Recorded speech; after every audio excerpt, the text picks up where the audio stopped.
গতকালকে দেখলাম বাংলাদেশের একজন অন্যতম সেরা খেলোয়াড় ওপেনিং যিনি ব্যাটিং করেন তামিম ইকবাল, যুবকেরা সবাই তো তাকে চেনো নাকি?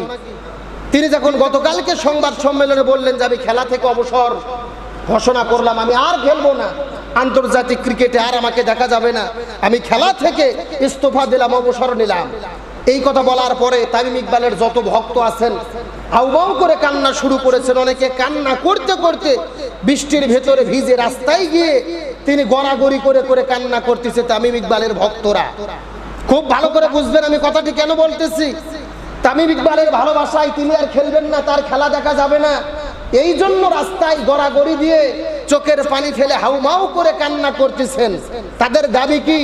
বলতেছেন তামিম ইকবাল বাংলাদেশের সেরা খেলোয়াড়, সে বিদায় নেবে, হাসতে হাসতে ফুলের তোড়া দিয়ে তাকে বিদায় দেব। সে কান্না করে করে কেন বিদায় নিল? কারা ষড়যন্ত্র করলো? তার মনে কি কষ্ট